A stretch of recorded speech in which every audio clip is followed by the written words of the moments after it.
Call meeting to order. Shelley, can do roll call, please?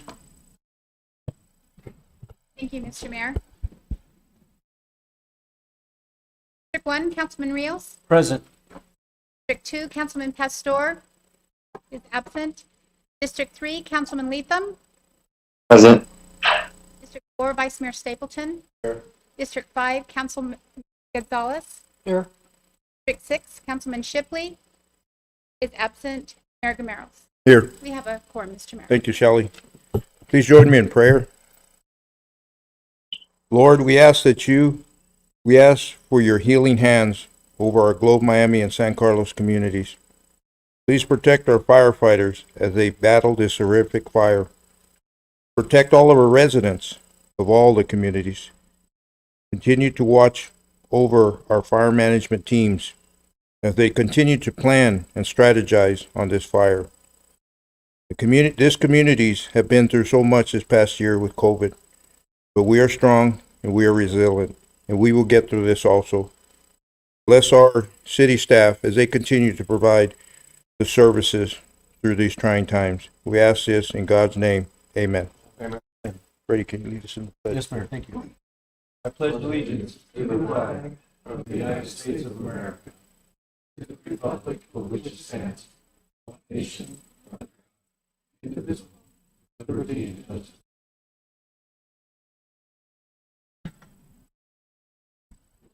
Before we get started with our agenda item, I just want to recognize Representative David Cook, who's in the audience. Thank you for coming. We have Carl Malford, who's the Director of Emergency Services. Scott Cook, who is our liaison with the Type 1 team.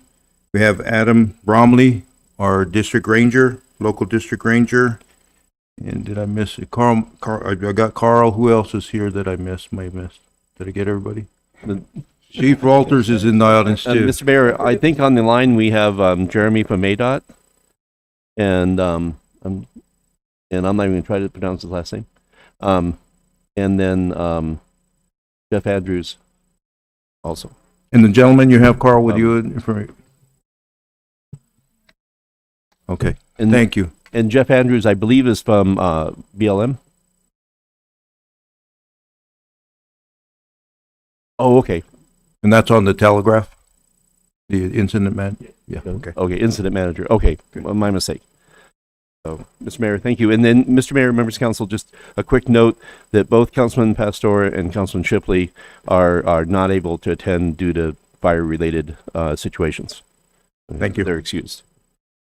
Okay, so the item we have tonight is update presentations on the Telegraph and Mescal Fires with possible guest speakers providing related information. So I do want to start with our district manager, our district ranger, Adam Bromley.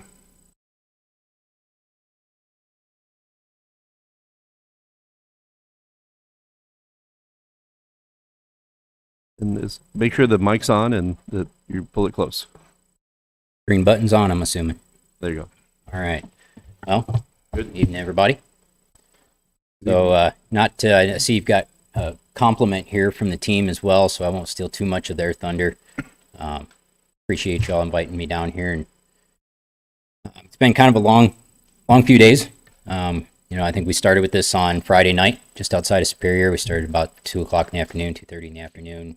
Initial attack resources on scene, and it pretty quickly outpaced our local capacity. So we made the call to bring in a team quite early on Saturday morning, and lucky enough to have Dave Bales and Jeff Andrews is on here as well as one of the incident commanders here from Southwest Incident Management Team 2 to come and help us out here. I think everybody's kind of seen the fire growth that has occurred over the last couple of days. It's pretty impressive fire behavior. Some things that many of us haven't seen before. That's largely driven by several things: fuel moistures, our extended drought that I know we're all experiencing here in Arizona. But it's really driving some very erratic fire behavior. I know a lot of us have heard the term extreme fire behavior before, but this truly represents what extreme fire behavior is, and it's pretty pretty impactful to the community, as I'm sure you're all aware, with Miami and being the first to go into go status, as well as parts of Claypool and now Globe, all the way across Kellner and Ice House Canyons and Six Shooter Canyon, Central Heights. So it's something that is it's a bit stressful for me as well, with being here within the community and my family here as well. So it's been a long few days, and there's a lot of folks here that are doing an awful lot of hard work to try to keep this out of the community and as impactful or least impactful as possible. So I'm sure there'll be some folks here that are willing to give some very specific operational updates, but the brief overview of the fire right now is it's about 71,000 acres at the last infrared Passover, so I'm sure it's grown since then. And to put it in perspective, the heel of this fire, the far western edge of this fire, is actually west of Superior, past Picket Post Mountain, for those of you who know where that is, essentially all the way at the other end of Globe Ranger District. And it's moved from there all the way to our here in our local communities. So, and it's done that over the course of about 2.5 days. So it's extremely active. It's truly outpacing many of us. So I will take the success that's been shown so far. Today there was some very successful operations across the top of Miami and Claypool and Globe here through Russell Gulch that has so far held, and is it's been a long day for a lot of folks out on the line. And if we can continue to hold that, things will be starting to look a little bit brighter for us over the next several shifts. It's going to be a long duration event regardless. This thing's going to be with us for quite some time as it continues to cross through the Pinals, as well as all across the backside. I guess that would be north of Dripping Springs, between here and Superior. But we are showing some success, and while we're still at 0% containment, it's feeling like there's some headway being made at this point. But there's been a lot of really hardworking men and women out on the fire line to do that. So right now we're at about 760 personnel, I believe, and I'm sure that number is going to continue to grow. For those of you here in town today, you saw quite a number of aircraft over town. There's also aircraft spaced all across, all the way down the Highway 60 corridor and over to Superior. So just the sheer volume of air tankers and helicopters in the air will show you how important our air resources are right now. As far as Highway 60 goes, which I know is on the minds of a lot of folks, I know there's some pretty strong impacts to the community right now. I understand there's some gas shortages at some of the stations, especially in Miami, as well as just issues with folks getting back and forth to work that may not live here in town or up to the mines and such. So I realize that that's really impactful. But 60 is probably going to remain closed for the next several days. There's a lot of incident personnel actually on the highway right now, and that is a main holding feature that we'd really prefer to keep the fire essentially south of 60 as much as possible, and try to limit the duration of the fire on that side of it.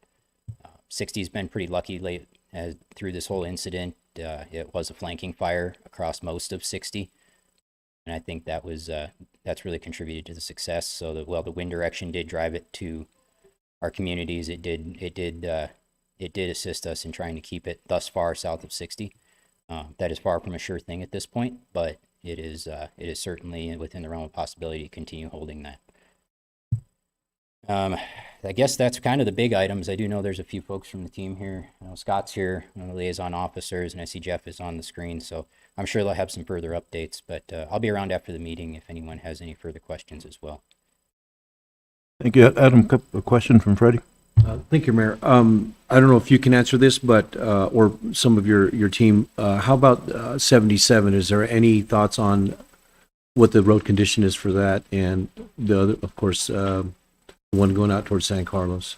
Yeah, so the Mescal fire this afternoon, and Scott, you've probably been in better communications with them than I have even, but they did have a slop over this afternoon, and we're worried about further impacts to 77. They talked about closing it this evening again. It's been open to southbound traffic only, but we'll have to just kind of wait and see through the rest of the day to see any further impacts to 70 or 77. But at this time, they're still going to remain in this current status. Do you anticipate several days as well? I would anticipate several days. A lot of times we're not only worried about the fire impacts to a highway, but afterwards it's the the impacts to the infrastructure along the highway, as well as incident personnel that are currently working on the highways. It just creates a safety issue, and we want to, as with both of these fires, it's number one objective is firefighter and public safety, life then property. So that's the reason for those closures in some cases. In the case of 60 today, fire is still impacting the highway. So that's going to remain closed for a little while. But 70 and 77, we'll just have to wait and see through the day. Thank you. Any other questions? Adam, one question, 760 firefighters at both fires or That's just for From what- Telegraph. just which one? Just for the Telegraph fire. Just for Telegraph. Do we know how many on the, I do not know. I'd have to go look for a number on the Mescal, but the Mescal fire and the Telegraph fire, both teams have been working very closely, and there's been a lot of sharing of resources, both air resources as well as things like engines and crews have been shifted back and forth between fires as needed to protect those the values at risk as best they can. thank you, Adam. I'd like to call up Scott Cook, liaison for the Type 1 team.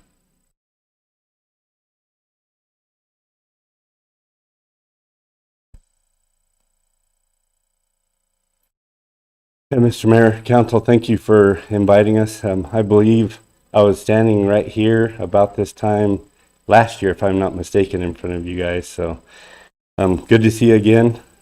Not in these circumstances, but it is good to see you again. I'll introduce our one of our incident commanders, Jeff Andrews, here in a minute, but I want to give you a little perspective from the liaison officer standpoint. We took over the fire at 0600 on Sunday morning, and it wasn't very long after that we had cooperators from this whole valley. We were working with folks out of Pinal County as well, but the cooperators that we had working in this Globe Miami corridor in here were humble professionals, is a good way to put it. We sat down with the folks over in Pinal County and identified evacuation zones, what we call management action points, where if a fire gets to a certain point, we consider doing those evacuations notices, the set go notices. We did that. We had a cooperators meeting on the very first day at 11 o'clock. Tim Scott from Gila County Sheriff's Office actually came over to Apache Junction, sat down with myself and some of the members of our operations section and identified some areas around Globe Miami area. And we call those the black evacuation blocks, which is what you're seeing on some of the maps now. And we identified those. It was a long day that first day, and at 2 o'clock in the morning, the next morning, I got a call from the night operations section chief that was working over here on this side, and he said, "Scott, I hate to wake you up at this time of the morning, but we have hit our management action point for over around Miami, and we need to initiate evacuation. It's not a something that we need to do very rapidly, which is why we set up these management action points, is to give us enough time in advance." So at that point in time, I started making phone calls. We were talking with Carl Milford, emergency manager here, Chief Thompson out of Miami, Chief Walters here out of Globe, Tim Scott from Graham County Sheriff's Office, and all of us came together as a team. We were texting back and forth on some things, and at 2 o'clock in the morning is when our work started, and we worked together, and I can't express my appreciation enough for the folks that you guys have in this valley. They did a excellent job with that. We continue to have those cooperators meetings. We continue to talk about the management action points and the evacuation zones. And we had another meeting that the same group of folks got together at the EOC over here, and we started talking about the areas that you see now in Go, that Adam talked about on the south side of town here. And same thing, everybody came together again, professionally, methodically made that happen. Carl and his staff got the public service announcements out, and everything. They've worked together with this incident management team very well. So I just wanted to say that from my standpoint, from the liaison officer, and express my appreciation for not only your community in the surrounding areas, but the professionals that you have working here. And with that, are we going to Jeff next? I would, yes. Okay. I would like to introduce Jeff Andrews. He's on our incident command staff, and Dave Bells is the incident commander. Jeff Andrews is the incident commander trainee for this Type 1 team. I've worked with Jeff for many, many years, the incident commander, and I enjoy thoroughly working with him and respect him and what he does. And I would like to introduce him and have him speak from the team standpoint, because there's a lot more to what we do than just the liaison function. And the incident command and their staff have a lot more responsibilities over the entire fire. And Jeff will give an update on the Telegraph fire for you guys, and then I'm going to be here to answer any questions, and Jeff will be too afterwards, unless you have any for me right now. I'll turn it over to Jeff. Any questions for Scott? Thank you. Thank you, Scott. So Jeff, can you unmute, and would you like to speak? Yeah, good evening. Can you guys hear me okay? Yes, we can. Yes. Okay, thanks for having me. I got the word just last minute here. We've been pretty busy this afternoon, so I'm glad I was able to hop on here tonight. You know, Adam and Scott covered very well a lot of what we've been doing the last few days, and I don't think it's a secret to anybody. This has been a really challenging incident with a tremendous amount of impacts to the local communities. The one thing I would like to echo, and Scott did a wonderful job of doing this, is just the exceptional cooperation and really humble professionals that you guys have on all of your staffs there. It's been nothing but tremendous cooperation, and that's really what it takes. You know, Adam mentioned we've got somewhere around 700 folks. We're probably nearing 800 folks, and near 80,000 acres at this point, 0% contained. In the vein of firefighter safety, I'm also happy to report that we've only had 2 minor injuries to date. And that's really remarkable when you consider the miles and the rugged topography, the weather conditions that folks have been working in. And so we're really thankful for that. We still are doing a little bit more investigation in the Simpson Lake Road area. We do believe we have 2 structures that have been lost.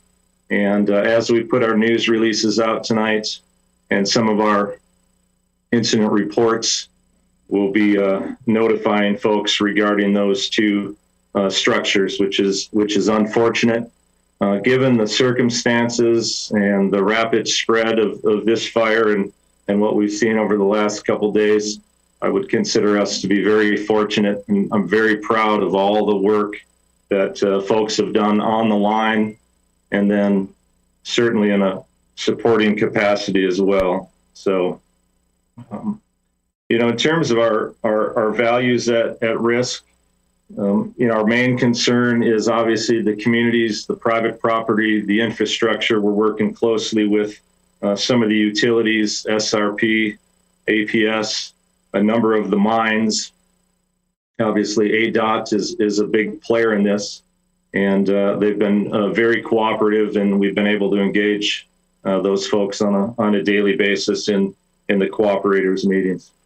You know, moving forward strategically and tactically, we are making good progress. We're working 24-hour 2 shifts lasting 24 hours, so we're working around the clock, and we've been able to make real good progress, especially with our night shift and in that Russell Ranch Road area. And so as of now, things are looking real good on that eastern flank. And as you guys recall from 2017, we've got the Pinal fire, and some of our lines are going to connect with the Pinal fire. It's also a point for us where there's a little bit of uncertainty that's had, 4 or 5 years now for some fuels to grow in there. We're a little bit uncertain on what type of fire behavior and what kind of conditions that's going to lead to. But so far, we're making good progress on that eastern side in the Russell Ranch Road area. That's what we're calling that eastern flank. The 60, Highway 60, today has looked really good. We did have a few spot fires across the 60 the last few days that we're able to contain. The biggest one being somewhere around 75 to 100 acres, and we're able to contain that with ground and aviation resources. Other than that, the 60 is looking better and better with every day as we go back to the heel of the fire and step into Pinal County a little bit more, the Superior area, Battle Axe and the Arboretum. Things are really starting to look good there, and those are some of the lower elevation desert fuels, and they're having a tendency to burn themselves out on their own a bit more. So now all eyes are forward, obviously, with kind of this eastern northeastern flank that's affecting a lot of the communities there. We did talk a little bit about Mescal fire. I think there were some questions around that. Scott mentioned they did have a little slop over that was on their western flank, which is obviously a concern for us because that's some shared ground that we have in that 77 corridor. And they were able to pick that up. And at this moment in time, that's looking a bit better this afternoon, but it was certainly a concern a little bit earlier in the morning. I think they've got somewhere around 600 or so people on their incidents. So you put those two together, and it's a pretty big impact on a community when you got 1,500 or so firefighters and support personnel. So I have no doubt that you guys probably have some questions, and I think I'll save some of our time so I can be around and available for your questions. But I do appreciate, once again, appreciate the cooperation and partnership. This is not my first time to the neighborhood. I was here just last summer as well on the Salt and Griffin and some of the other fires, and a very, very great group of professionals to work with. So thank you all. Questions for Jeff?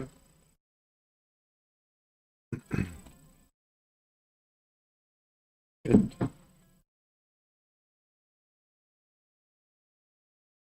Sorry. Turned it off. You should get one as well. Yeah. I heard it broke one before. Sorry about that. Questions for Jeff? I do have. Go ahead, Freddie. Thank you, Mayor. I appreciate your team's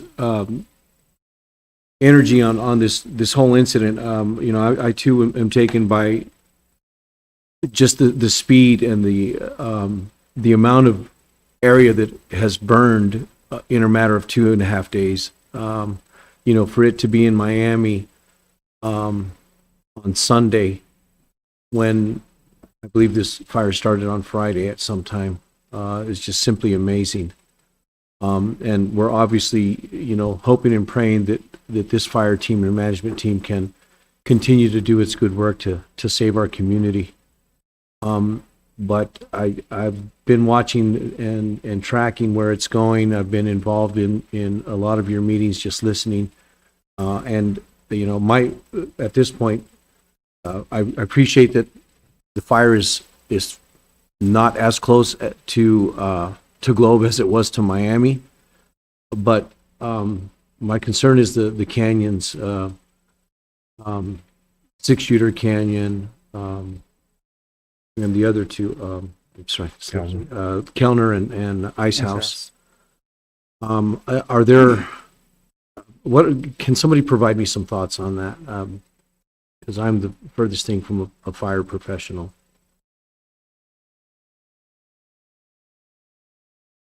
Yeah, you bet. So yeah, it's a difficult piece of ground for sure.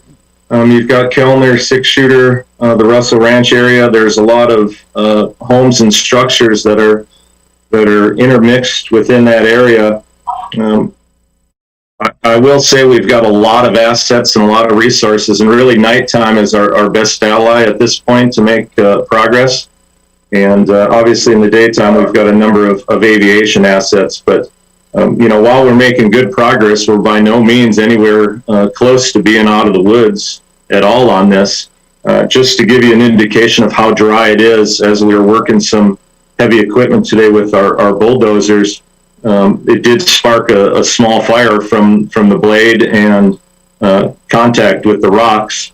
They were able to put it out really quickly, and we have resources right there. But that's an indication of just how dry the fuels are. And so, for us, our world revolves around fuels, weather, and topography.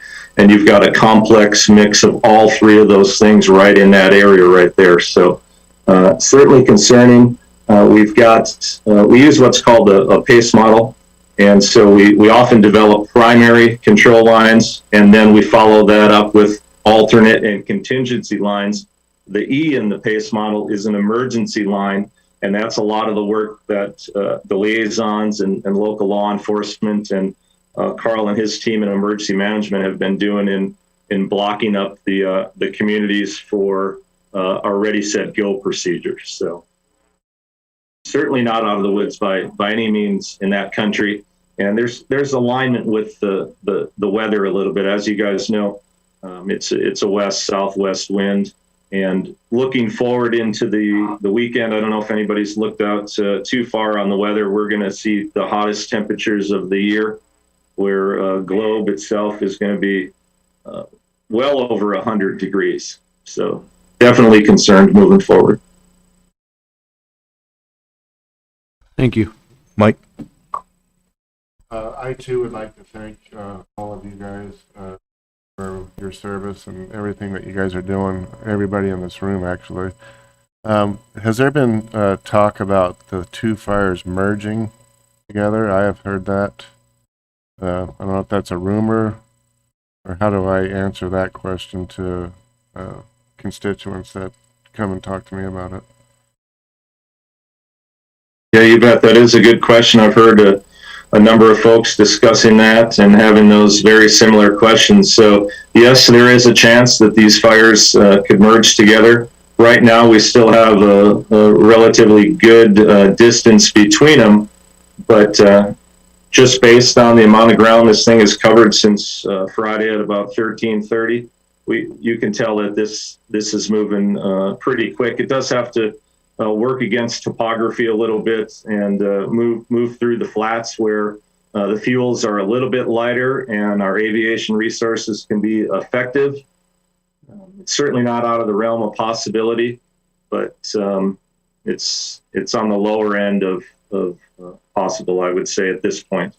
That can obviously change within a few afternoons, but yeah, there's potential. I would say it's on the lower half. I've heard, and I'm no firefighter by any means, but the fire typically lay down in the evening. I've heard stories that this fire isn't cooperating like that. Is that true? Well, we've went through a number of nighttime cycles here now, and it has generally laid down every night. When I say that, it certainly hasn't been for many hours. Some of the fuels conditions that we're working in and with this historic drought are really at all-time lows for a 20 or 30-year sampling period. So a lot of times at night, temperatures cool down just enough, relative humidity comes up just enough to the point where we don't see movement in some of our finer fuels and grasses.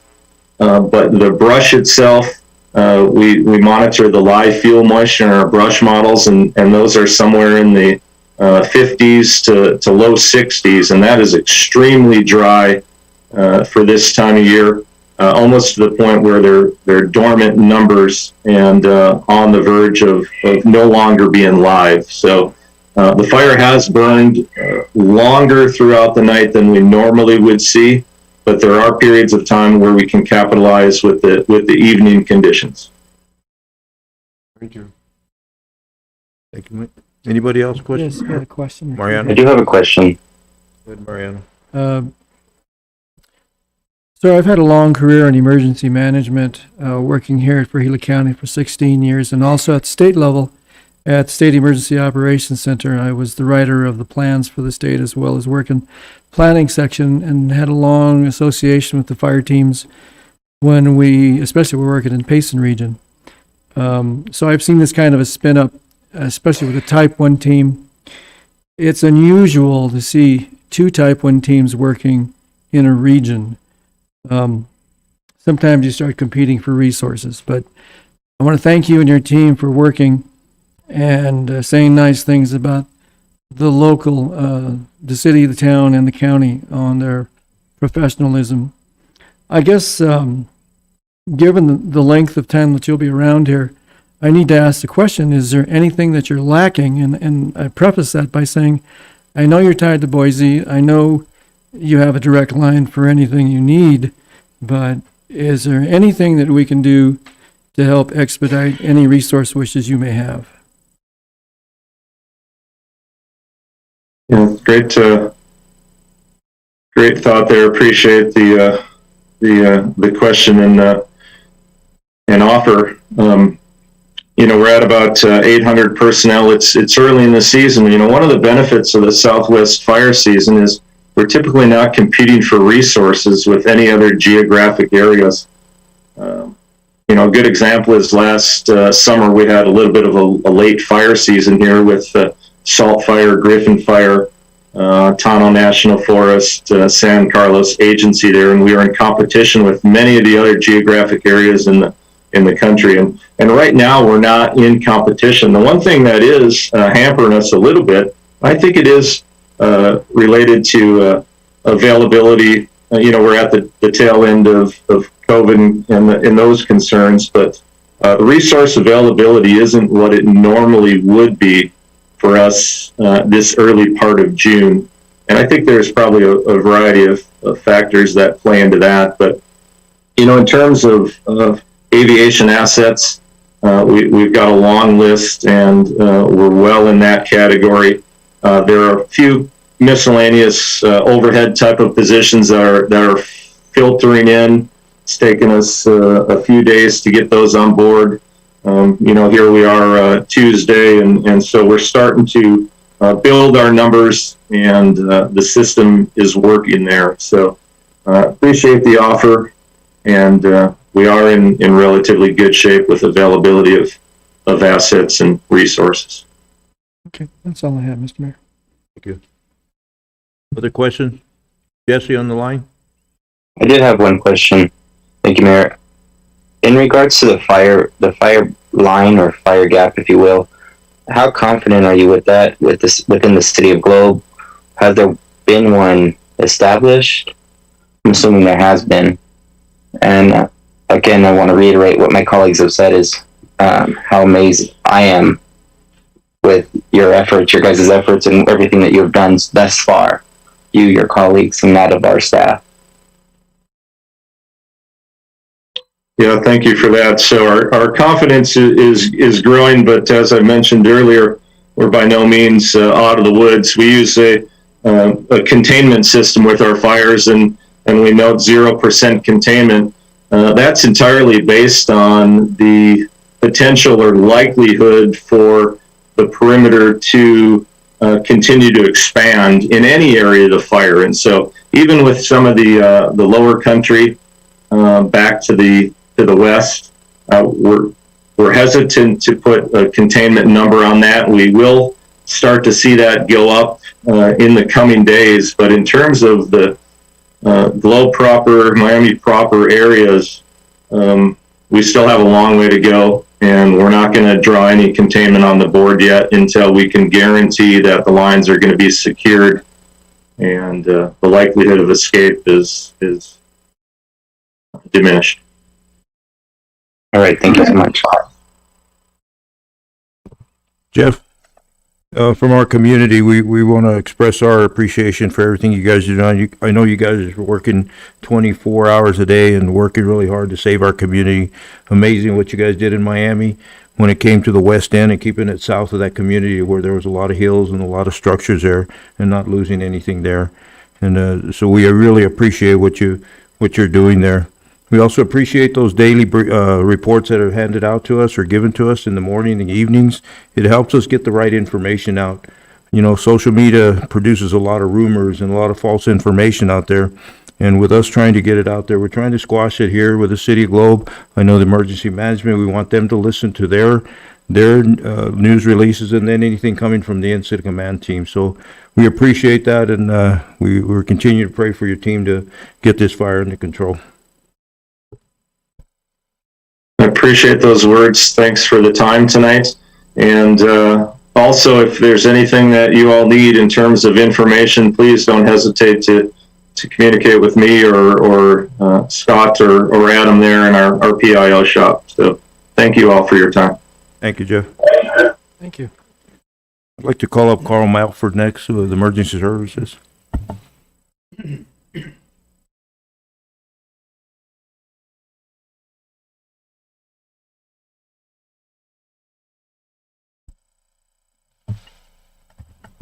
Good afternoon, Mr. Mayor, members of the council. Thanks for having me. For those here that I don't know, my name is Carl Melford, emergency manager for Gila County. I've been with the county for 6 years, and also I'm a lifelong Gila County resident.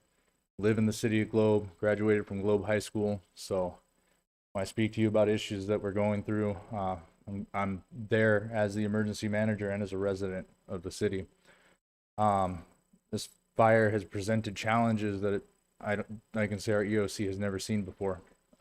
So I manage the county's Emergency Operations Center, which coordinates resources for first responders, for county agencies, and most importantly for the public.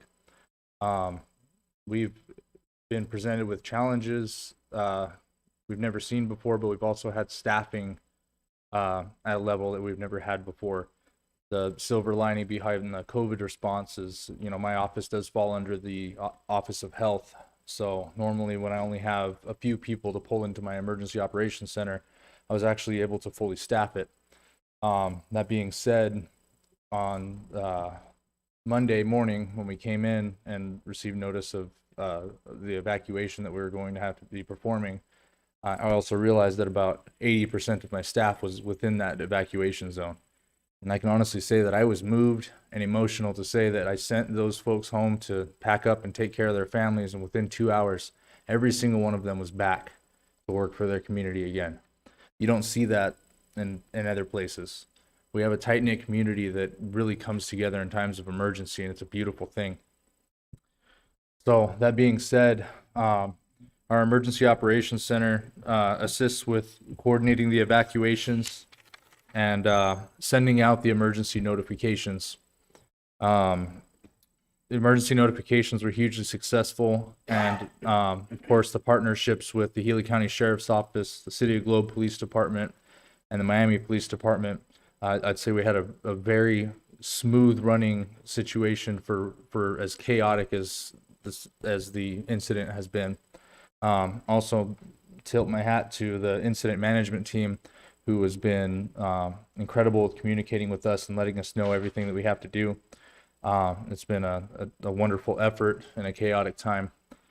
So some updates from our ends as far as the sheltering goes. Balancing shelters for 2 fires, of course. So on the San Carlos Apache Indian Reservation, I stood up a shelter at the casino. We have a shelter at the High Desert Middle School, and also the LDS Church. I don't know the name of it. I apologize. Up north, they open their doors as well. I don't have resident numbers for the casino, but I do have the numbers for the shelters that we've coordinated with the Red Cross. The High Desert Middle School shelter had 70 people in it last night, and the LDS Church had 20.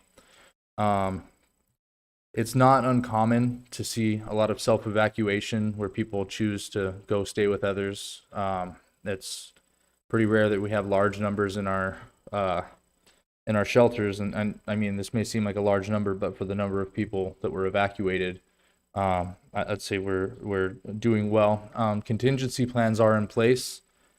I do have several other potential shelters in case we reach capacity that are still within the city of Globe, and also other shelters up north in Payson. And I've also been in discussion with all of my northern partners, the northern emergency managers in the other counties, about sheltering options there.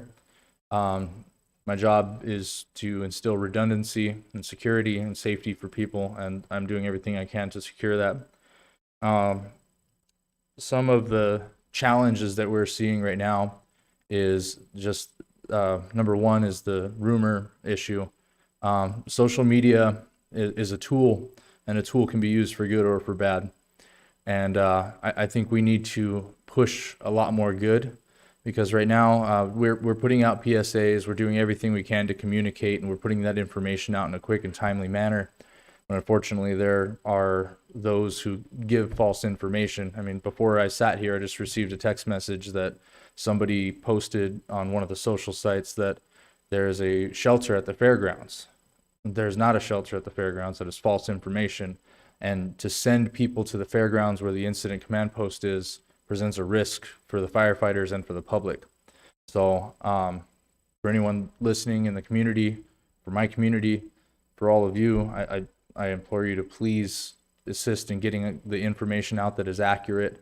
And for those that are making assumptions, is spreading them, it's causing harm. It really is. It's presenting a risk that we cannot manage. So that's my plead. I'd really like to work on getting that communication out there. Our mass notification system, Everbridge, you can sign up for that at www.readygila.com/Everbridge. It's a pretty simple sign up. We're working on getting that person in our call center trained to sign people up for Everbridge as well. And a misconception I want to address while I'm here as well is people see Everbridge as an app or a piece of technology. It is not. You can call into our office, give us your information, and it can reach a landline. You don't need a smartphone. You don't need a smart device. You don't need internet to receive these messages. So Justin, can you provide the call center number? 928-910-4009. So that's the call center information for the County Emergency Operations Center.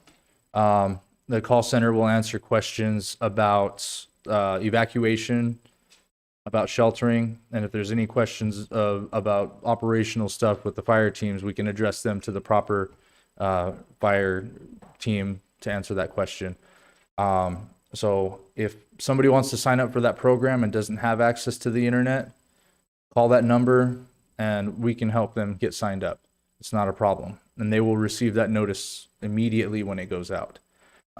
These evacuation notices only take as long as it is for me to type. I hit one button and it hits every single phone, every email, every text message within a geographic area in a matter of seconds. So I can't push hard enough how important it is to sign up for something like that to get information relevant to your community. Another issue that we're facing is initially we had at the Red Cross shelter at the High Desert Middle School, we had people and animals. So again, I said there were 70 people at that shelter. There was also 50 dogs, 24 cats, 6 bunnies, and a bearded dragon. I had to throw that in there. I'm a reptile lover, so. There was an issue with the school not wanting to allow animals into the facility because of the new floors. So we're trying to explore routes of an alternative. This presents a challenge because most of our county facilities are within one or more of the evacuation zones. And as an emergency manager, I cannot in good faith send somebody into an evacuation zone for sheltering with their animals. And I understand that, you know, for most people, their animals are part of their family. It's difficult to separate them. So we're working on alternatives to that. And One alternative that we were discussing is deploying tents, much like what the incident management team has. And I feel like that would be an adequate movement to make that happen, because we could put those tents up at the High Desert Middle School. They wouldn't be in the buildings, but people would still have access to their animals. We've also deployed staff from the High Desert Middle School, and of course from our Animal Care and Control Department. We've had several volunteers step up, as well as several people who are current or former animal control officers. We've had volunteers from the town of Miami. We've had volunteers from BHP, all willing to help out with the animals. Our main struggle right now is finding shelter for those animals. I'm working on getting those tents. I'm working with the Arizona Department of Emergency and Military Affairs on getting those funded. But that's the challenge right now, and the challenge that I present is funding. I would encourage some conversation with the governor about maybe utilizing emergency funds for this. These are the two biggest fires in the state right now, and there are emergency funds at the state level. And if this is not what they're designed for, I don't know what it is. So I would encourage support on that if we could, not only for our efforts, but for our community. As we continue on, looking towards the future, of course, more concerns with the fire is, as many of you know, fire does affect the watersheds. We saw flooding from the Pinal fire in 2017. It was minor, but it existed. There were some homes damaged, no complete losses, but the hydrophobic soil from that low severity burn caused us issues.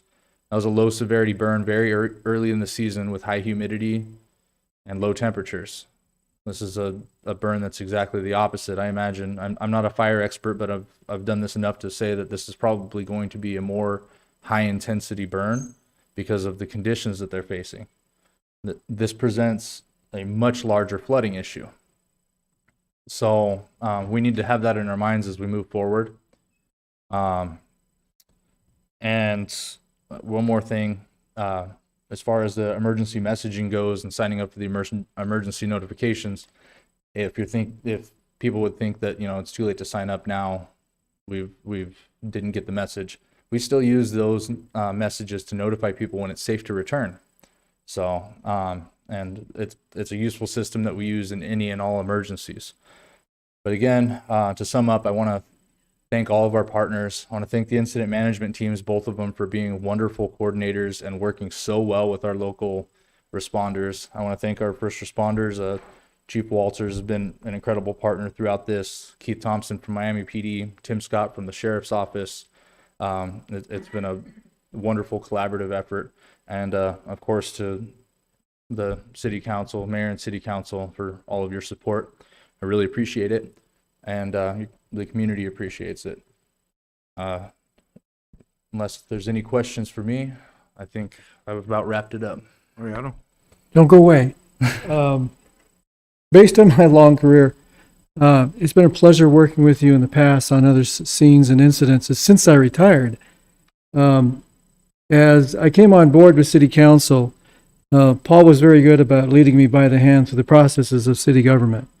And now we're in the middle of a major fire, two major fires in the region. So now I'm teaching him about county and state level emergency management. So it's a symbiotic relationship right now.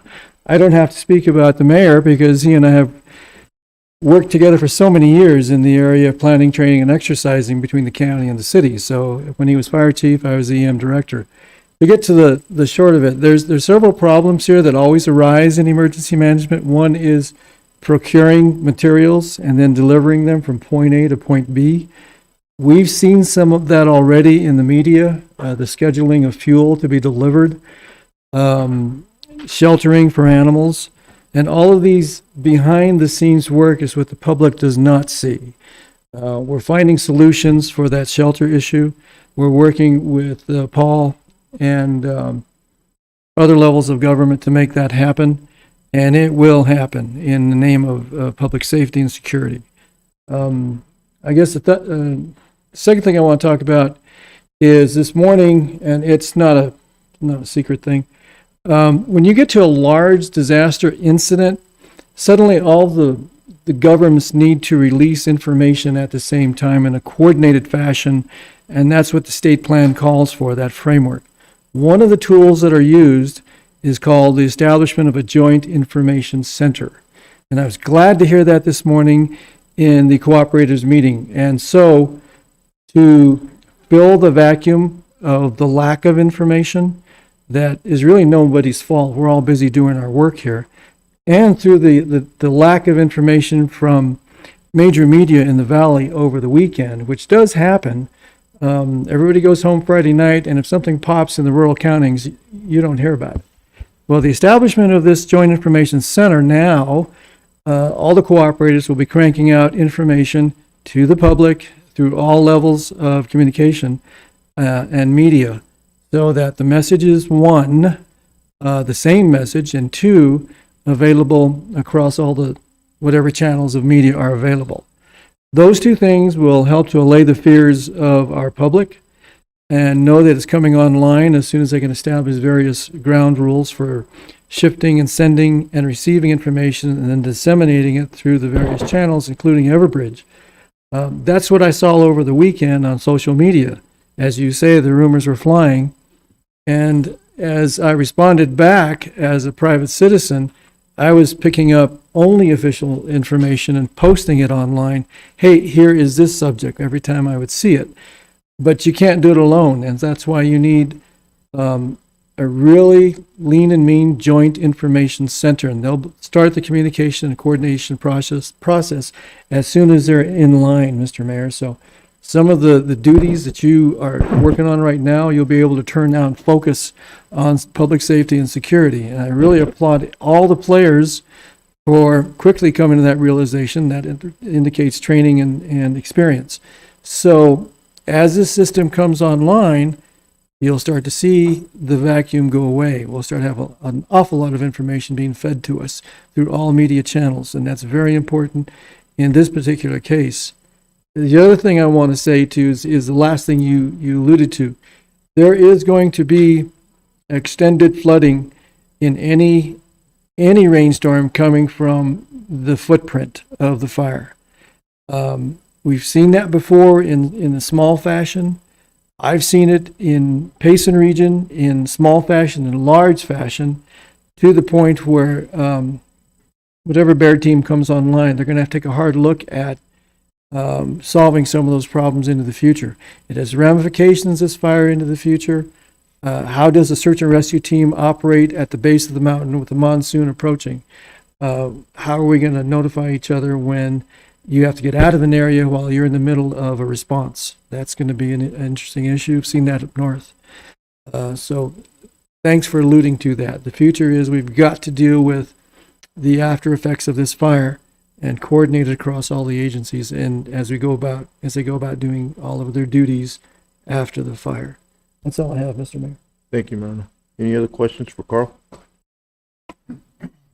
Have a comment Go ahead. for you. Go ahead, I just want to thank you and your team.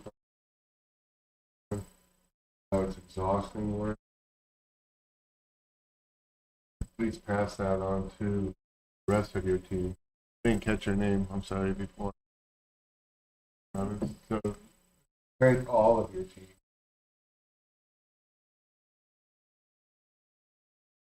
You guys are good behind the scenes. Thank you, For Council. the animals. Vice Mayor. You guys thought about maybe working with do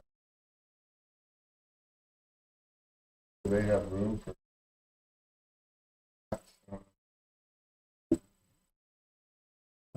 24 cats. I mean, at this point, we'd appreciate any help that we can get, but I mean, we've had a couple of offers for small facilities, and unfortunately, this is, well, both small facilities offered were in evacuation zones, but the logistics of this, it's definitely it's a big request, if we're being honest.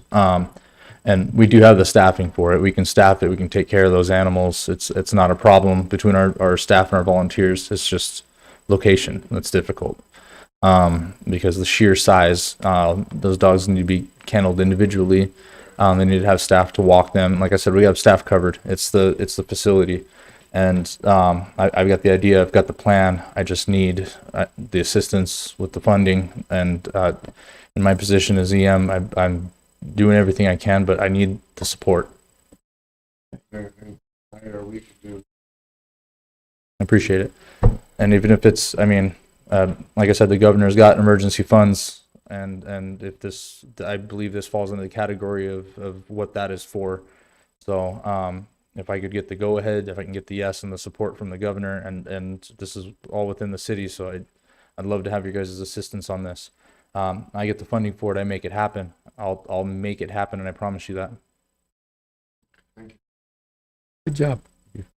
Mr. Mayor, members of council, I had one quick question for Carl.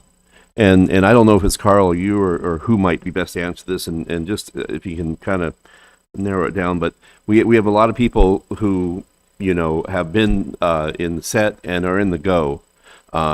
And there's a decisions made. Now, when you go to Miami on 2 a.m. and the glow behind the house tells you, yeah, I get it. But can you explain the thought process of when you decide and how you and the team decides when it's time to go, and then when it's time to release the go and go back? That's a really good question, and I can walk you through that process.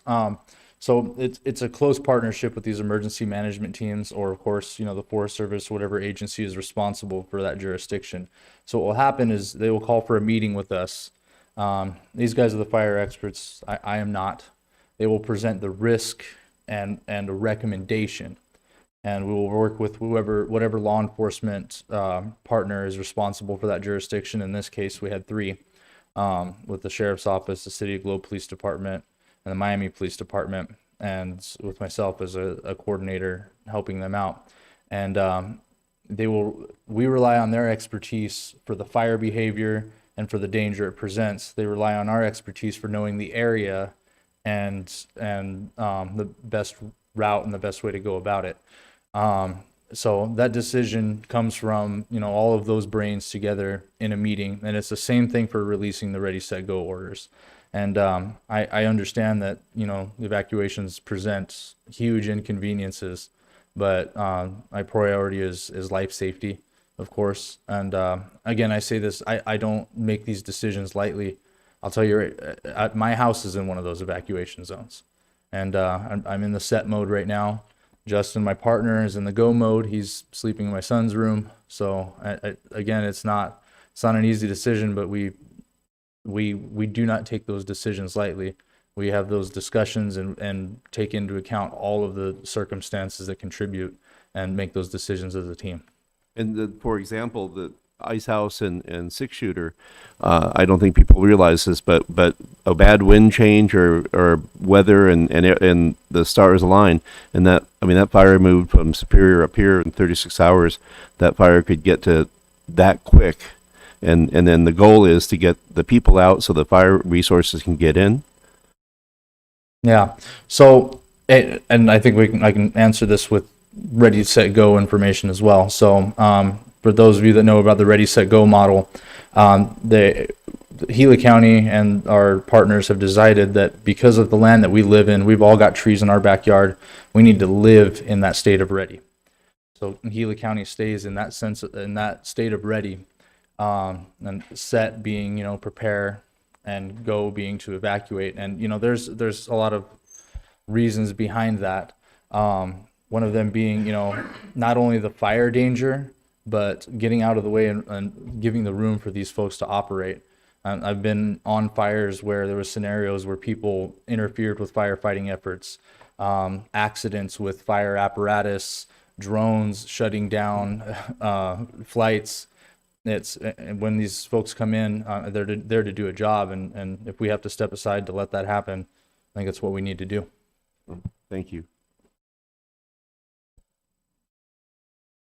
Carl, thank you again for everything you guys are doing.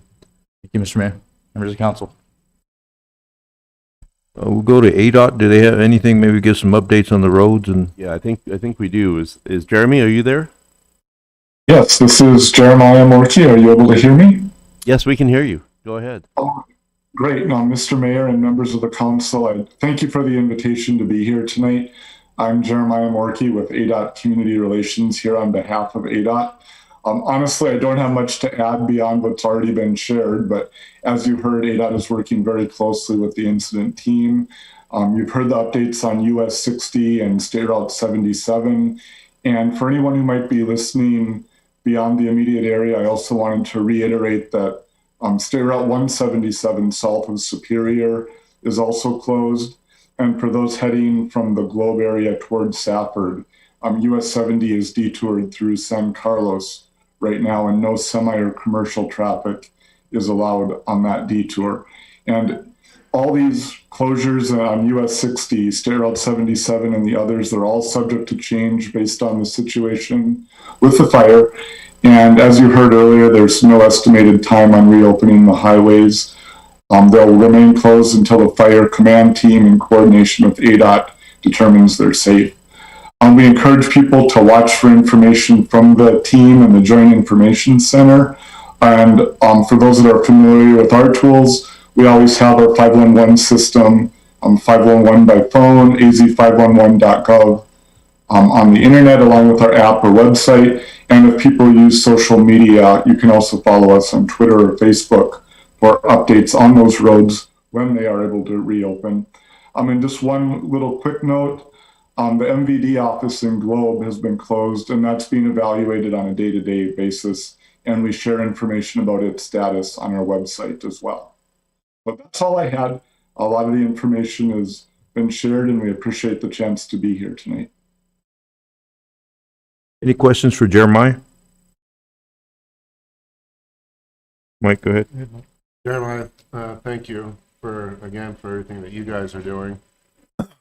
I've heard that ADOT is escorting food trucks, fuel trucks back and forth from the 60. Have there been any discussion with trash? RAD is our trash pickup. And I don't know offhand. I can ask our team, bring that up with our team. Okay. Are you talking escorting through to the east or to the northwest? From the East Valley up to Globe. Okay. They're based out of Apache Junction. But I know not only myself, but several constituents have that question. Trash was supposed to be picked up earlier this week, Monday, today, Thursday, and so on and so forth. And we really don't have any answers, not at your fault at all, but something that we could at least tell people, your trash is going to be picked up next week instead of Tuesday or Wednesday. But something like that I think would be valuable information. I will pass that along, and also would be a good question to ask through the incident team as well, since we're all working closely together. So good question. Thank you. Thank you. No, I'm good. Thank you, sir. Thank you. Jeremiah, I do have a question. Is it true to assume that you, even though the incident command will give you the okay to open the road, that you guys will have to evaluate the guardrails and everything before you open it? I believe that would be part of kind of a joint evaluate or joint determination. ADOT will need to make sure the road is safe for the traveling public in that sense, but it's all done as a cooperative effort, is my understanding.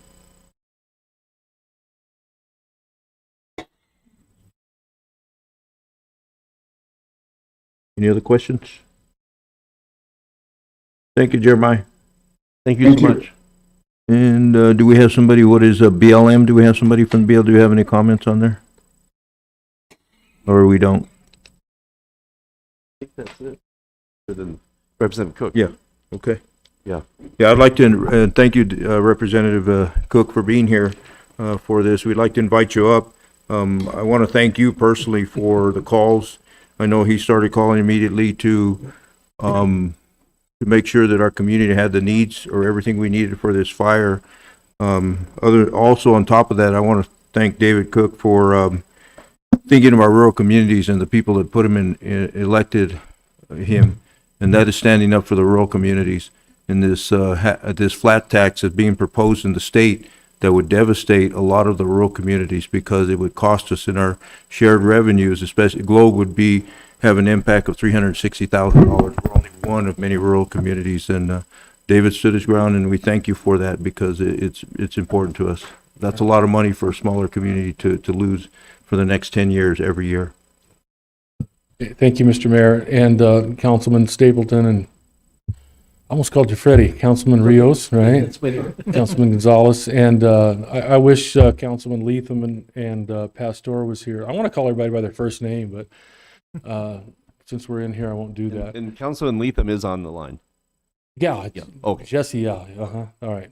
So a couple things I would like to say is about the fire is that, and we'll get back to the other part, is that every one of the fire, not if just the contractors that I've went and talked to in the past 2 days and finding out what's going on and how they feel, but it's the agency of the federal agency and the state forestry as well. Everyone has had an excellent attitude. They're here to help and to serve. And I think that the mayor and the chief of police, thanks for being here today, but the constant thing is, what do you need? I mean, that's what you hear from someone.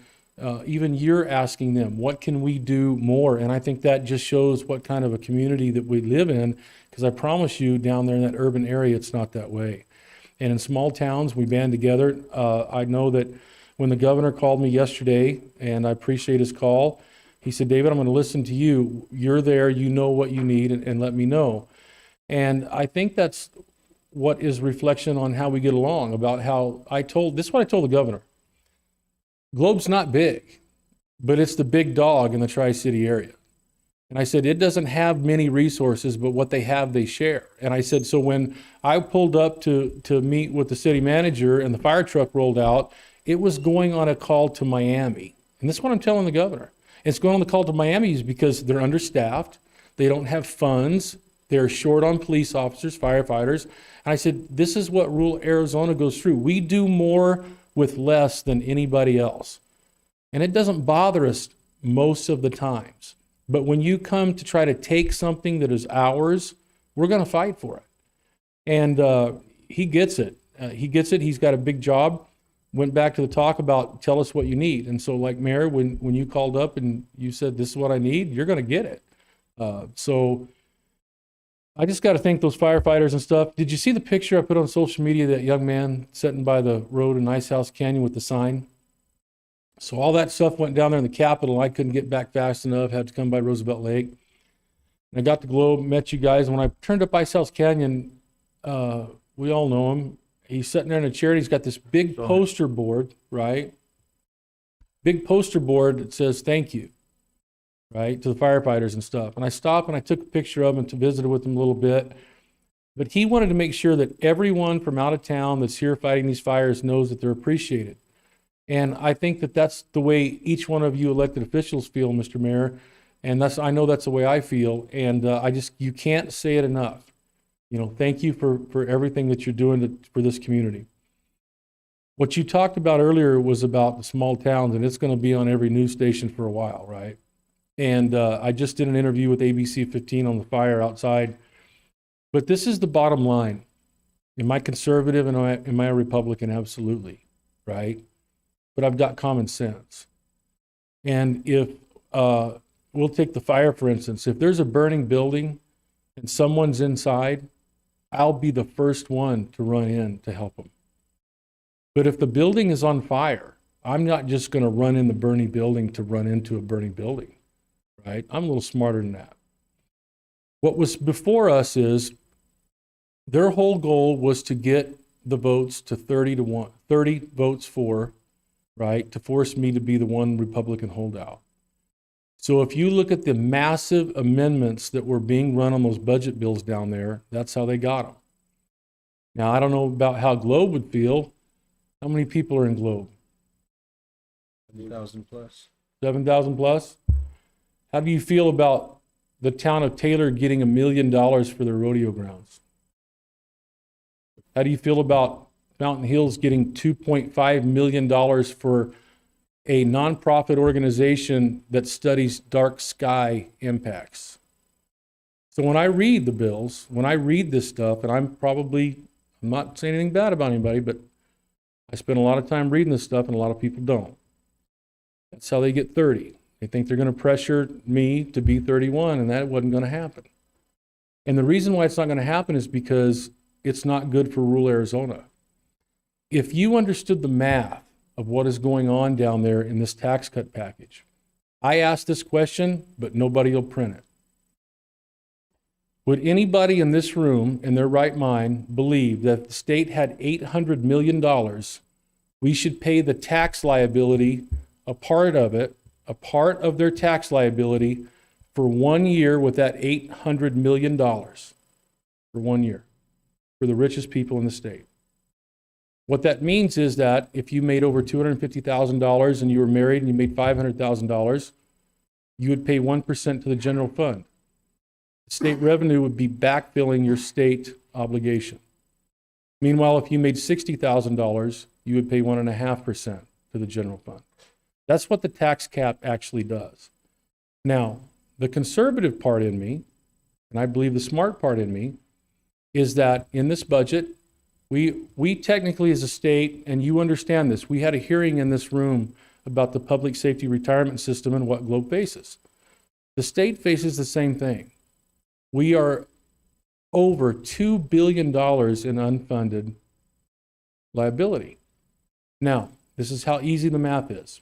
In this budget that they gave me 30 minutes to read, they want to put $300 million towards the $2 billion problem.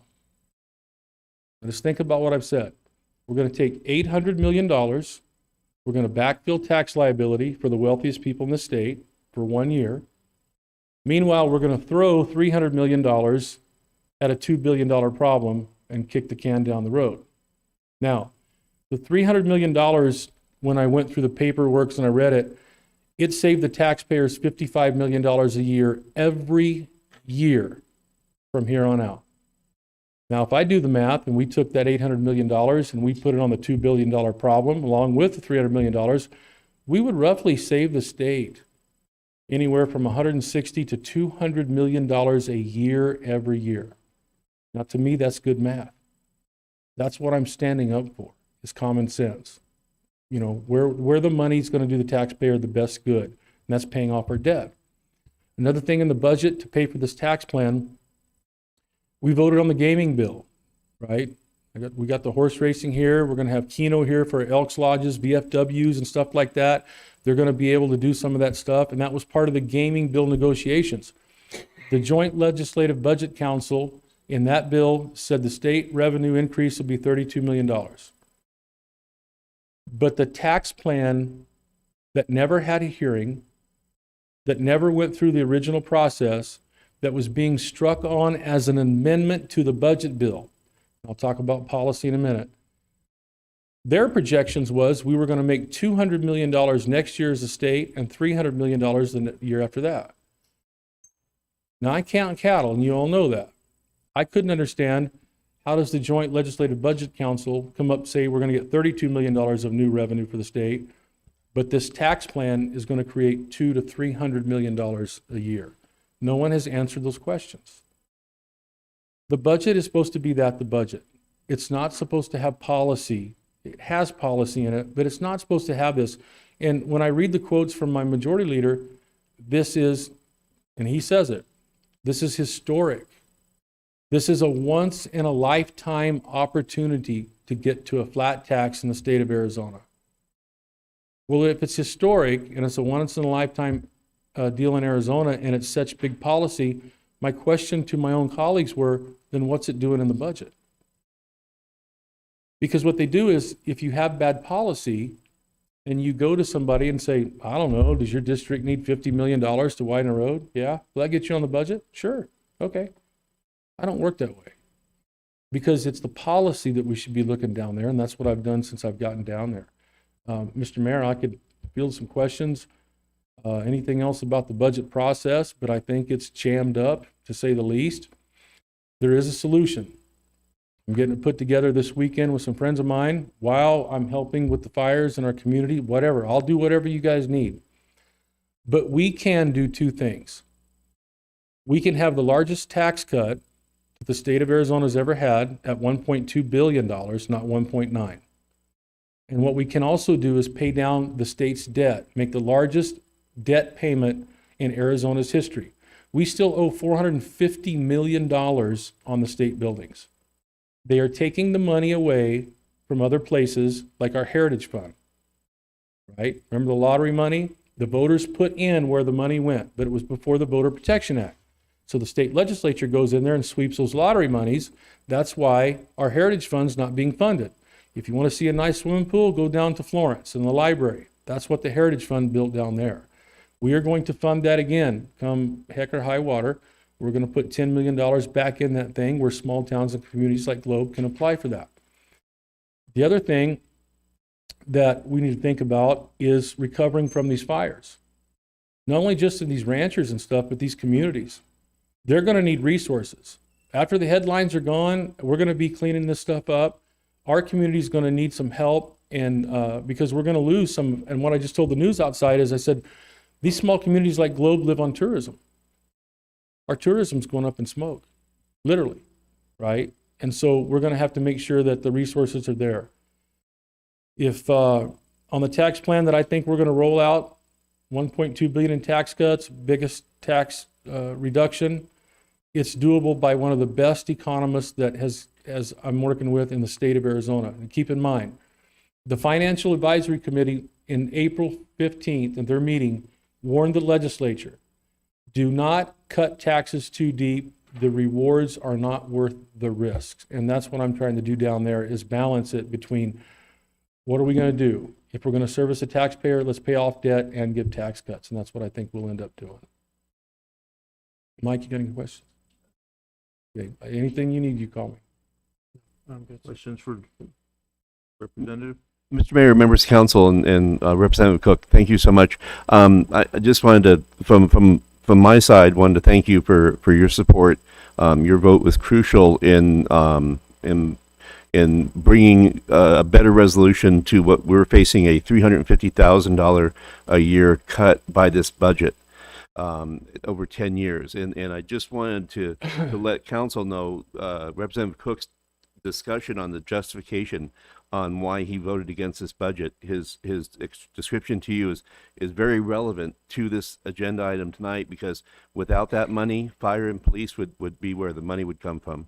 And we wouldn't be sitting here in such a good position as we are now with our teams and our partnerships if that were to take effect. And so in all of what you've done will help us with future fires, with future public safety events, and we do appreciate that. So I just wanted to make that connection, and again, thank you very much. Paul, I appreciate that. Mayor, if you would allow me, I want to touch on two more things on the budget. Okay? You're the mayor, you're the chair. And if we can relate it to fire and police and... Yeah, well, it's what Paul says. It's the debt I keep talking about we need to pay off.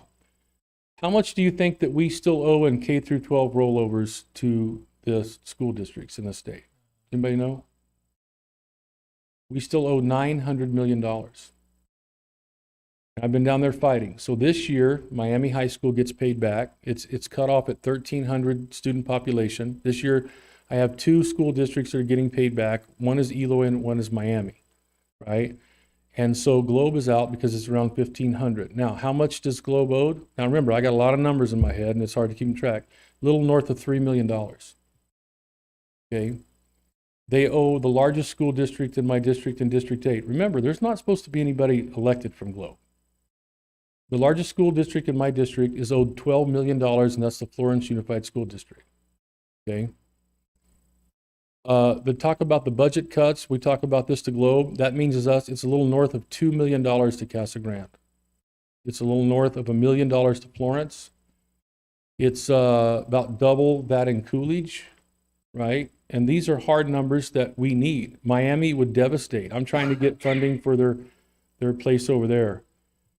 And so keep in mind, if we have, on the fire stuff, if we have $2.5 million of money to give to monitor the dark skies in Fountain Hills and how that works out, and $1 million to a town of 4,000 people for the rodeo grounds, then the state of Arizona has at least $5 million for seed money for programs for these ranchers that have been burnt out and the federal government's not replacing their improvements. And then I'm going to say that, and this, hope this doesn't end up in the paper, I don't care if it does or not. Texas charges Mexico $1 a head for cattle entering into Texas from Mexico. Arizona does not. Now, when I sell my cattle at Wilcox, I pay $1 a head to the Beef Council. Every single rancher in the state of Arizona pays their $1 a head. And I think it's only fair that we could follow Texas rule that if I could get the seed money for these programs when these fires come out, that these fences and pipelines and stuff like that, that these ranchers might just throw their hands up and give up. If they had some hope that they could get some of these improvements and get back in business, they might do that. And then we could have an ongoing funding mechanism by imported cattle to the state of Arizona like the other states do. So I thank you for your time. If there's anything that I can help you guys with, you know that I'm here for you. And we'll leave water to another discussion because we need to do something. We need 1.5 million acre feet. We're in a deficit. Governor says we're going to get 550,000 jobs to grow us out of this tax cut, which we're not going to get that tax cut. Where's the water going to come from for all these people? And San Carlos Lake, I'll give you the last update, $300 million. If anybody is friends with, I have a meeting with Senator Kelly. We need $300 million in that federal package to fix the San Carlos irrigation system and drainage district. It's 110,000 acre feet a year. They lose half of that water a year because those ditches aren't lined, and that's my next mission, to fix that. 55,000 acre feet of water they lose at a minimum every year in that system. That's enough water for 110,000 homes. So glad I could be here and update you guys, but I'm welcome to come back anytime. Thank you. David, I have one question or one comment at least. I did talk to Governor Ducey this morning. We'll be signing an emergency declaration Yes. to help for reimbursement from this fire. We'll sign that tonight. But he also said that any resources, that this is number one priority, any funding, any resources, that we just need to ask. So with you in there and hopefully pushing through, we'll contact him again. Again, some of this things that Carl brought up with the shelters and stuff, it's big money. Yes. So we need to come up with the funding from the state in order to cover that, because there's no way as a county that we can cover those costs. So I promise you, I'll get it. Okay. And I didn't want to say anything about the emergency orders. I don't like getting out in front of the governor. That's his thing. They had two of them drafted up, one for each fire, and they were on his desk, and he just had to sign them and say what he's going to do. Yeah. Thank you, Mayor. thank you. Mr. Mayor, members of council, I just wanted to, there were a couple questions that had popped up and wanted to clarify on that same issue.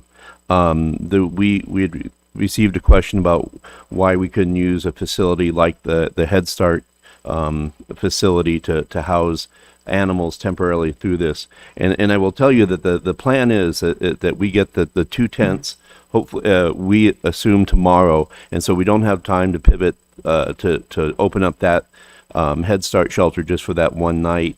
And it's so separated from where the evacuees are. The goal is to take care of the evacuees' dogs and keep them as close to the evacuees as possible so they can check on their pets. And so we actually ran through the Head Start building and didn't go there just because of that problem. And Carl, is there a shortage of kennels and carriers?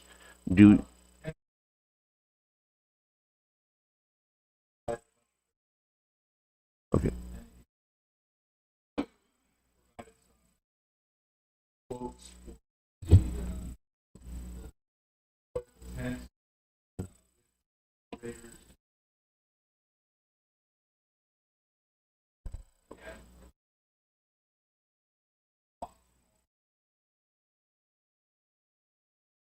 So, and just for those listening at home, you do have kennels, you do have carriers that you provided and others, and then we're working on the tents. But just so everybody listening and watching now, there's not a need for donations right now of kennels and carriers.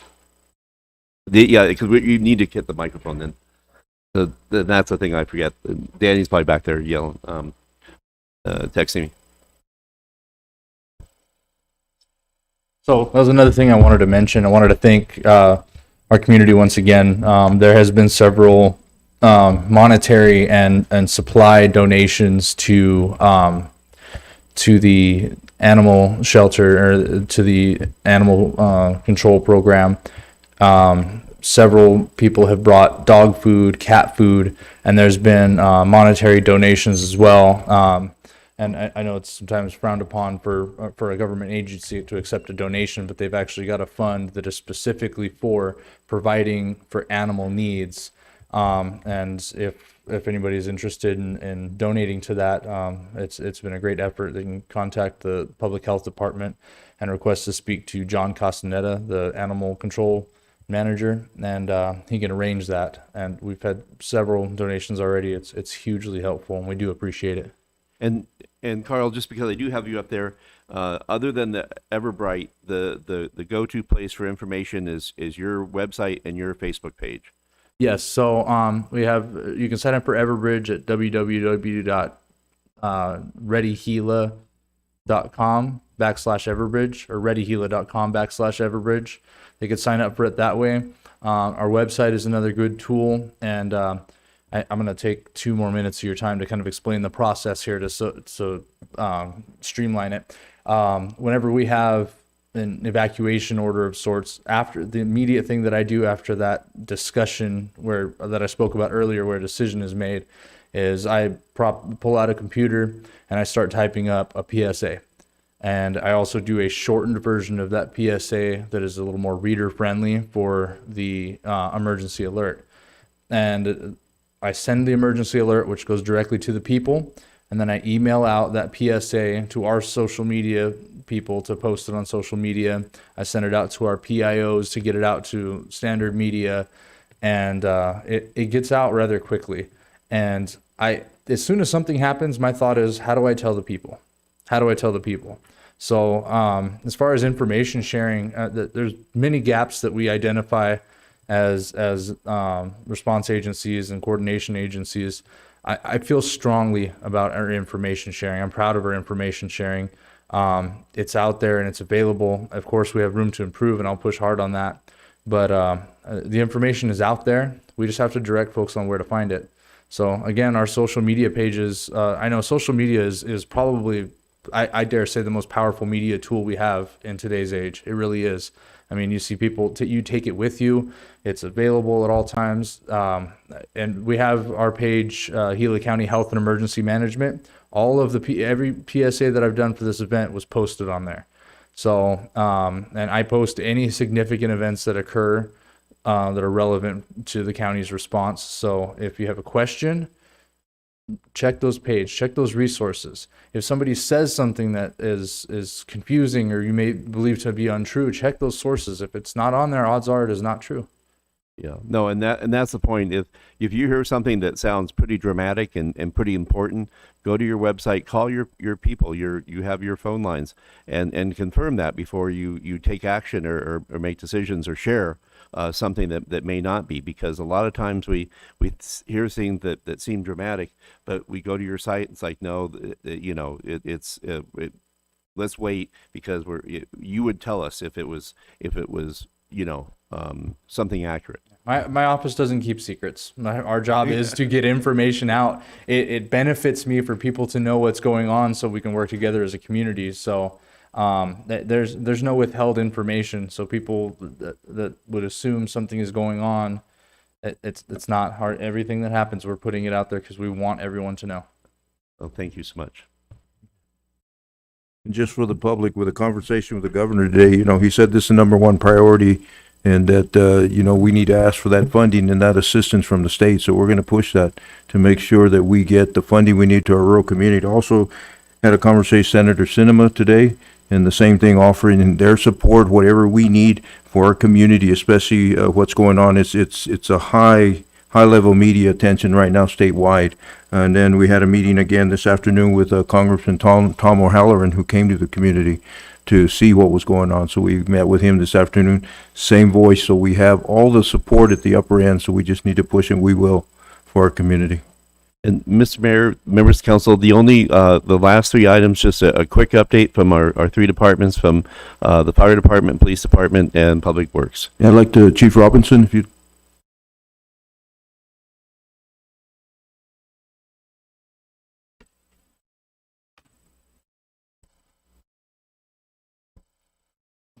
Mr. Mayor, council members, members of the public, to Team 2, as well as I believe it's Team 5 on the Mescal Fire. We appreciate the work that's being done. I've had a chance to work with Scott quite a few times the last couple of years. He's a professional at what he does. His job is to be that contact between us out there and the incident management team, and support information sharing, support the sharing of assets, whatever we have available.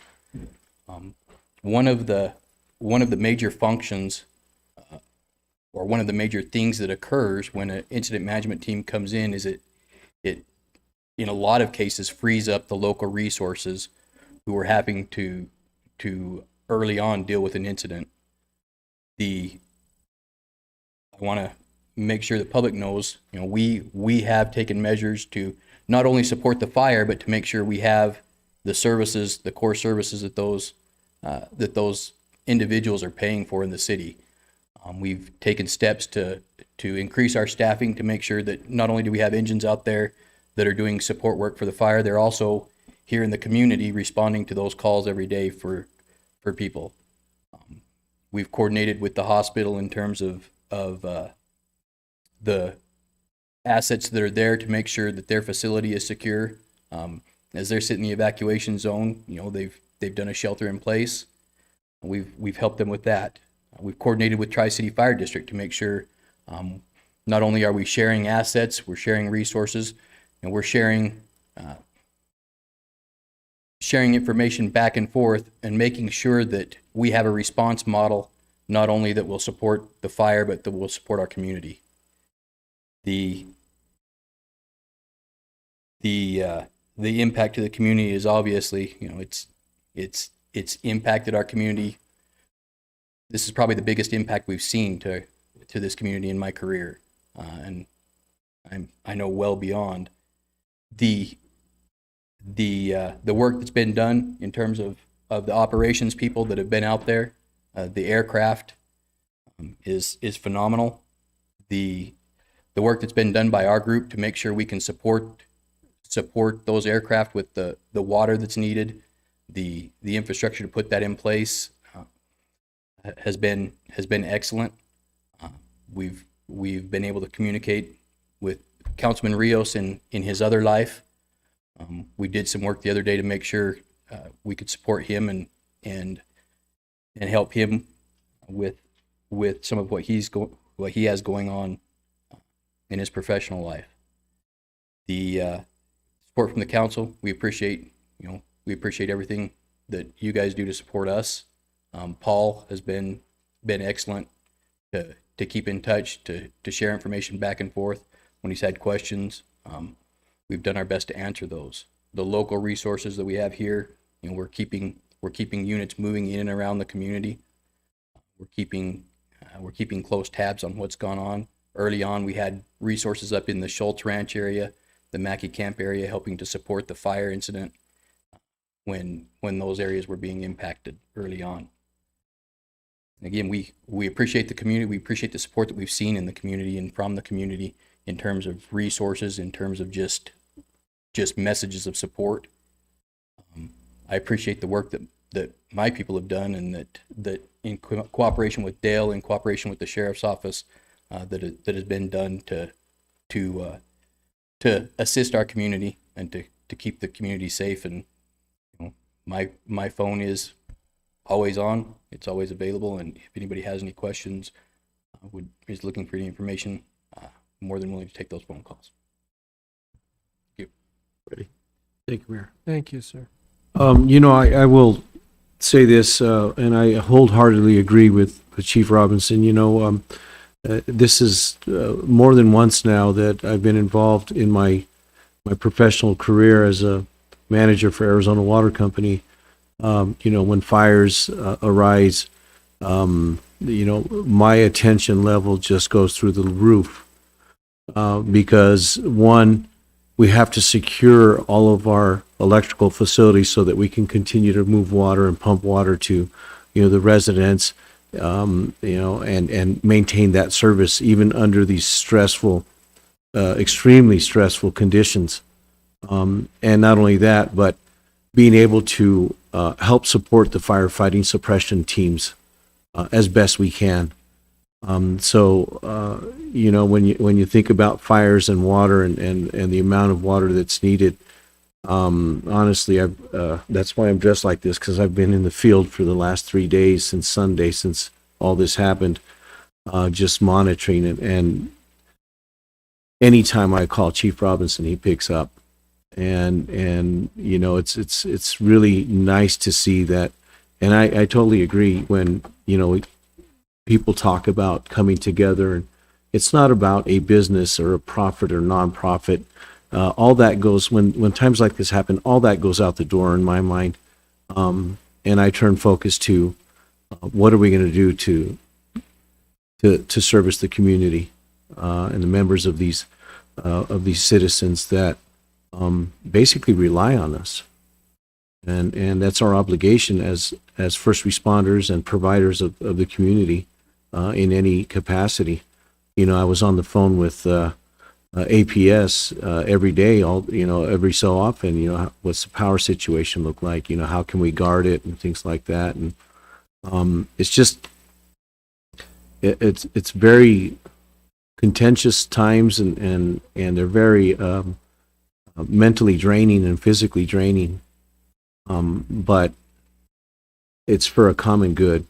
And everybody here that spoke tonight, I believe, is fighting the fight for the good.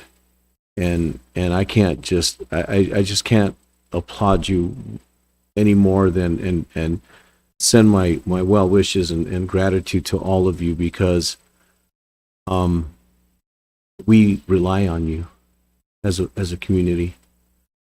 And you step up to the plate, and you're always giving it your all. So these are just heartfelt things that I've been going through, because this started when I first got the call. I drove to Miami, and I felt like I could throw a rock and hit the fire line. That's how close I felt it was. And then seeing these air tankers just coming in, and the coordination of these air tankers making their drops and just fending that wall of flame coming into Miami. It was just absolutely amazing. And I was in awe. And they pushed it away. We're not done. We're not out of the woods, like everybody says. But it's just, to see man work together like that against a creature of nature that will just consume us like nothing. It's just inspiring. So thank you all. I truly appreciate all your efforts. Thank you, Chief. Thank you. And Mr. Mayor, if I could, I just wanted to say, I think most of my phone calls today have been to John and his folks, trying to get some support and to help coordinate some water resources for the dip site up at the community center. I know that years ago was put in, and while it sits a lot of the time when it's needed, it's, we can get up there and we can have that thing deployed with a minimal amount of resources, and it functions very well. It's functioned very well for them. It's been in use. It was in use a lot today. I know the community had an opportunity to see that, and it's a good asset to have right there in our community, especially when we have the type of impact that we're having. And to Adam, your folks, as far as fire staff, their impact on my people and training that they've been able to provide in the past and help out has paid dividends in the impact that we see and the opportunities that we have, not only to interact with them, but also to be out to do this type of work in other communities. We bring that knowledge back, and it is helpful to our own community. So thanks to your staff as well, Adam. Godspeed to everybody. Thank you, sir. Thank you, Chief, and thank all your guys also. Chief Walters?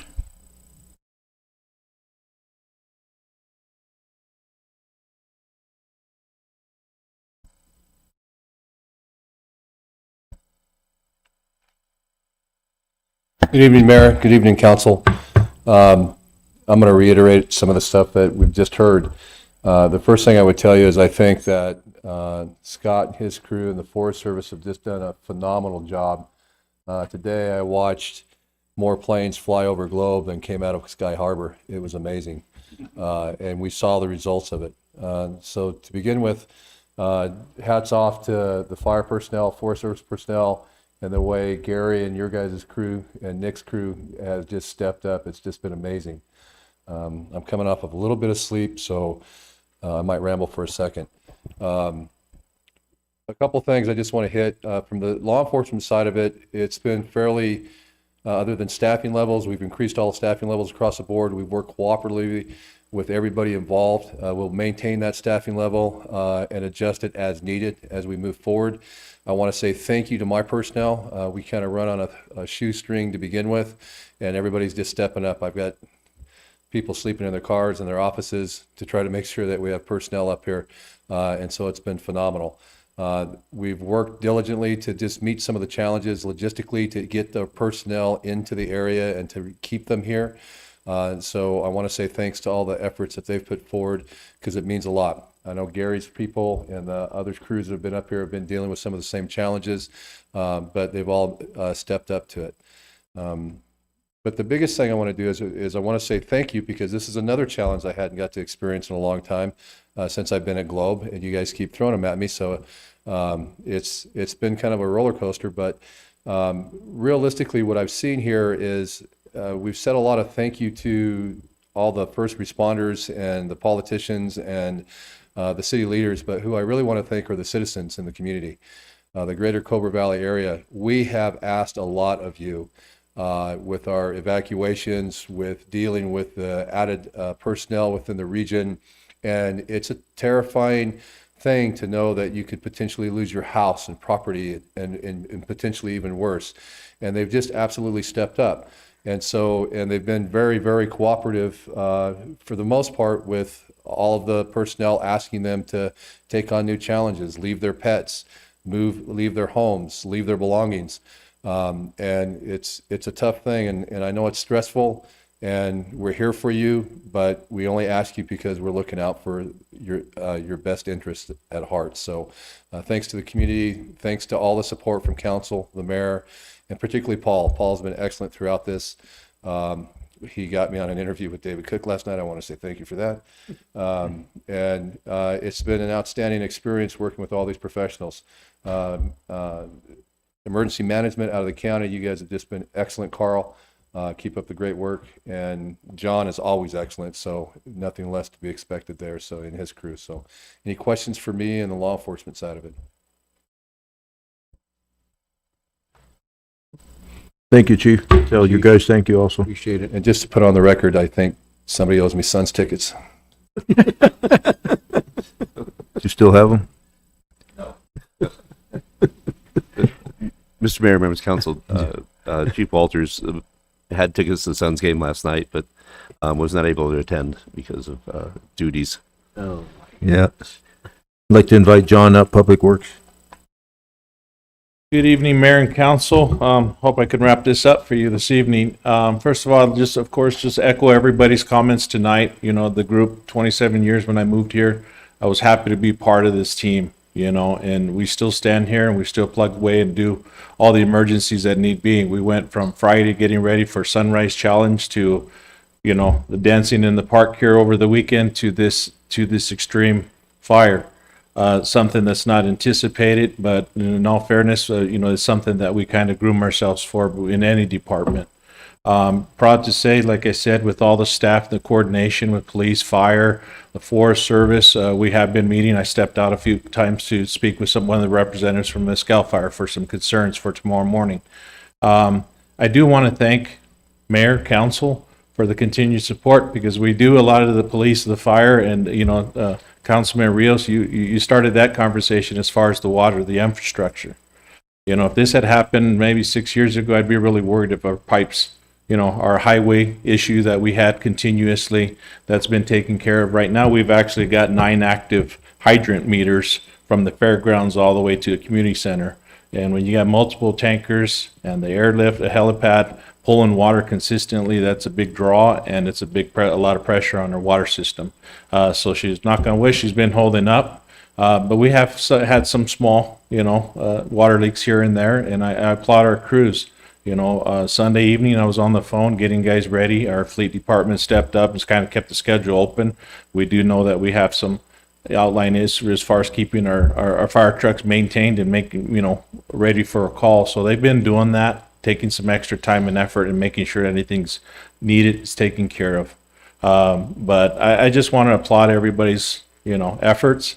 And of course, we're not done yet. And, you know, we'll see what tomorrow brings. And I hope, like I said, the community, it's just some restless nights, you know, waiting for a phone call. You know, once you get that call in the evening, you just don't go back to sleep. So the early morning and late nights, and that's basically, I just want to thank Mayor, Council, and everybody else and my staff that's been continuously answering my phone calls. Thank you, John, and your staff for everything they do. And Mr. Mayor, members of council, all of the city staff has been very committed to doing their job, even in the midst of having to go and deal with set and some with go. But they're all there for us. And then my last comment, Councilman Pastor has been monitoring the meeting, and just wanted to wish his thanks to all those involved from fire and the federal, state, local, and our city and our residents. So he's out there watching, and again, he echoes the comments you've heard here. Thank you. Thank you. Before I ask for or call for adjournment, I want to echo what Chief Walter said. I want to thank our community and all our residents for their calmness and their cooperation through this very anxious times that we're going through right now. We definitely want to thank the teams that are here, the firefighters. We want them to be safe throughout this incident. Just continue to be safe. Residents, be aware of the amount of fire apparatuses that's running around in our community. If you don't need to be out in these little streets, small streets, following the smoke, don't be out there. They're out there, and they may be going to an incident. They may be going a little faster than that they normally do, because they may be going to a hot spot or something. So if you don't need to be out there, don't be out there. Please be cautious for these apparatus that's out there. And lastly, I've had conversation with Chief Robinson and District Ranger Adam Bromley. We talk about Firewise community, and what you can do in your community. Our community right now is clean your yard up, the dry brush, the pine needles that are in your roof, your gutters, and your yard for now. And this is an eye opener for all of us that we need to work at it. And I think Scott said it, or Carl said it, we're always in a ready mode. We don't go away from ready. So because of the place we live in, so it's important that we keep our residents and our community in a fire safe zone. So thank you very much. Just real quick, Mr. Mayor, I want to thank city staff. I'm the short timer here, so Paul has had the good patience with me as I asked a lot of questions. Not that I didn't know how cities' infrastructure works, but to be a part of this team and watch them work, is you guys are great. I'm very impressed with everything. You've taken on a leadership role for the entire region, and you did it effortlessly. You made it look easy.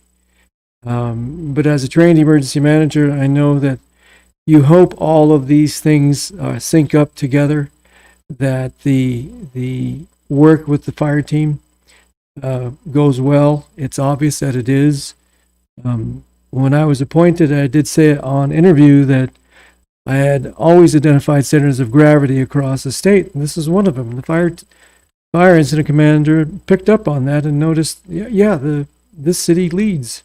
It's what it does here, and so he immediately began working with staff. And it's not to denigrate the county or the town of Miami or other players in the region. You've got to step up, and you do that. So I want to thank staff for everything you've done. And it's not over yet. That's the bad news. But the good news is you have opportunities for excellence, and I know you will approach those. And it's just the county and the state, and I used to work with those guys, and I know they're all down there at the State Emergency Operations Center working the job. And they will help us to meet this particular disaster, and that's what it is. And right now, the fire service is in play from the federal government. We certainly thank you for coming and helping us. That's all I've got, Mr. Mayor. Last for motion for adjournment. Motion made. Motion is second to adjourn. All those in favor say aye. Aye. Aye. Any opposed, nay. Meeting adjourned. Thank you for attending.